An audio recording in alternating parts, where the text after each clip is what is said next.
Ingeniera y compañeros, muy buenas tardes. Bueno, nosotros somos el equipo número 2 y bueno, en esta ocasión vamos a hablarles acerca de lo que es la fase de comunicación de resultados de la auditoría de gestión enfocado a la fase de seguimiento y monitoreo. Y bueno, antes de entrar en lo que es la fase de seguimiento y monitoreo, voy a mencionarles un poco de qué es la comunicación de resultados. Y bueno, podemos mencionar que la comunicación de resultados es el proceso que al finalizar el trabajo de auditoría, en la cual se deja constancia documentada de que fue cumplida la auditoría en términos previstos por la ley y normas profesionales. En otras palabras, podemos decir que en el desarrollo de esta fase establece cuáles son los objetivos de la comunicación de resultados y seguimiento, sus principales actividades, en la cual se analizará el informe de auditoría, sus características y estructura, el cronograma de cumplimiento de las recomendaciones, la síntesis del informe, así como el trámite que debe darse a los resultados de la auditoría de gestión.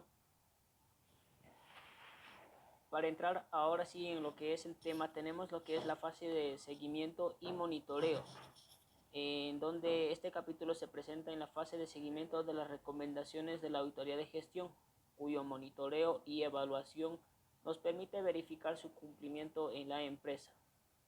Los objetivos de esta fase vendrían a ser que la fase de seguimiento y monitoreo en la auditoría de gestión es posterior a la finalización de la auditoría y sus objetivos consisten en, primero, verificar el cumplimiento del cronograma de las recomendaciones de acuerdo con los plazos acordados y, segundo, verificar que se hayan elevado los niveles de eficacia, eficiencia y calidad en la empresa. Cabe destacar o mencionar que las recomendaciones que el auditor emita hacia la empresa no es opcional, es decir, la empresa debe aplicar lo que son las recomendaciones a pie de la letra y esto corre a obligación de la dirección administrativa de la empresa.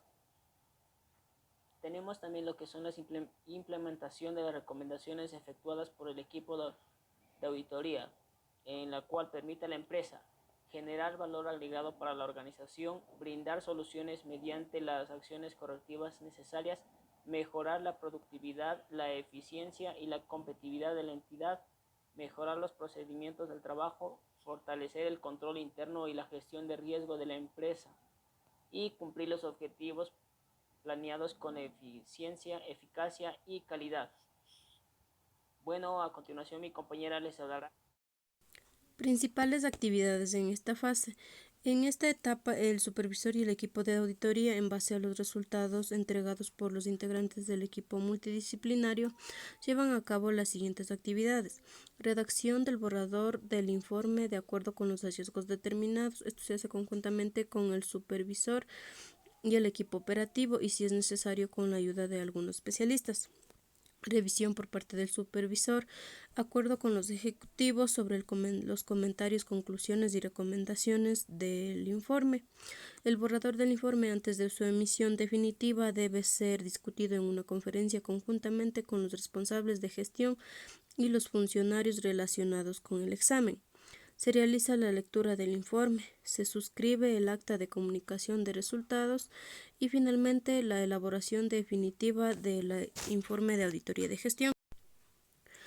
Métodos de implantación de recomendaciones. Los métodos más utilizados son el método instantáneo, que nos dice que implica que las recomendaciones se pueden implantar de forma inmediata. Quiere decir que son muy fáciles de realizar y es necesario de personal y recursos. Método del proyecto piloto. Consiste en realizar una especie de ensayo de la implantación de recomendaciones con el fin de medir sus efectos. Tenemos el método en paralelo. Nos dice que es una operación simultánea por un periodo determinado de tiempo. Este método en paralelo permite modificar y realizar ajustes sin crear graves problemas para que los cambios sigan funcionando con normalidad. También tenemos el método de implantación parcial o de aproximaciones sucesivas.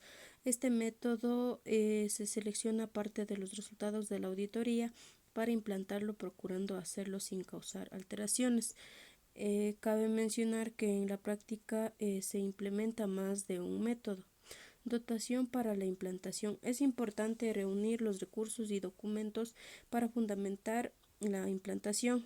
En la ejecución del programa, una vez cumplido con los pasos, se procede a la implantación de recomendaciones con el método definitivo.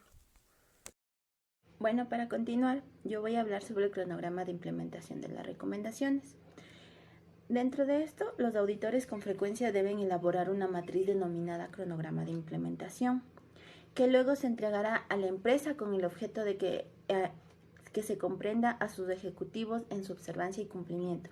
En ella se debe constar una descripción textual de la recomendación prevista en el informe de auditoría de gestión, el valor agregado, es decir, las ventajas que genera a la empresa la implementación de cada uno de las recomendaciones planteadas en el informe, la descripción del responsable con la denominación del cargo de implementar la recomendación y la fijación de tiempos en los que se ejecutan las mismas. En base a estos plazos establecidos en el cronograma de implementación de las recomendaciones, la unidad de auditoría realiza el monitoreo sobre su debido cumplimiento. Con frecuencia, las acciones tendientes a verificar la implementación y cumplimiento de las recomendaciones de los informes de auditoría de gestión deben ser previstas dentro del plan operativo de la unidad de auditoría. Los auditores deben elaborar y ejecutar un cronograma que contenga las pruebas necesarias con el objeto de recabar la evidencia adecuada con el objetivo de verificar su seguimiento de la implementación de estas recomendaciones que se van a dar. Los resultados de dicha verificación deben constatar. Recomendaciones incumplidas. 1. Se verifica el nivel del cumplimiento de las recomendaciones. La unidad de auditoría determinará si se cumplen o no. 2. Estas recomendaciones deben contar con las respectivas pruebas y evidencias para poder formular el correspondiente informe de resultados. Las recomendaciones son de cumplimiento obligatorio y deben aplicarse de manera urgente. Estas son de responsabilidad administrativa. 8. Habla sobre el impacto y satisfacción de la auditoría de gestión. El jefe de la auditoría debe tomar las medidas necesarias para asegurar que se cumpla con esta responsabilidad. Estas medidas a implantarse deben contener procedimientos y políticas que sirvan para minimizar el riesgo de los juicios profesionales emitidos por los auditores que produzcan un efecto adverso significativo sobre el trabajo, para conseguir que la supervisión se extienda a la formación del desarrollo del personal y la evaluación del desempeño de los auditores, a los controles de tiempo y gasto. También sirve para conseguir que todos los papeles de trabajo sean revisados para asegurar que sustenten adecuadamente las comunicaciones del trabajo y que todos los procedimientos de auditoría necesarios se hayan aplicado. Para emitir una lista de puntos de revisión de los papeles de trabajo, la preparación de un memorando especificando la naturaleza, el alcance y los resultados de la revisión. En conclusión, el seguimiento es una fase posterior a la finalización de la auditoría, pues el auditor efectuará el seguimiento de las recomendaciones, acciones correctivas y determinación de responsabilidades derivadas en la entidad, pues el propósito es comprobar hasta qué punto la administración fue receptiva sobre los comentarios, es decir, los hallazgos, conclusiones y las recomendaciones presentadas en el informe. Pues esta fase del seguimiento, su objetivo se resume en una verificación en dos sentidos. La una, que la entidad auditada haya cumplido con la implementación de las recomendaciones y disposiciones de acuerdo con los plazos acordados. Y el otro, que haya elevado sus niveles de eficiencia, efectividad y economía a raíz de esta implementación. Se debe analizar si se ha avanzado, retrocedido o si la entidad se encuentra estancada. Muchas gracias, compañeros, por su atención. Que tengan una linda noche.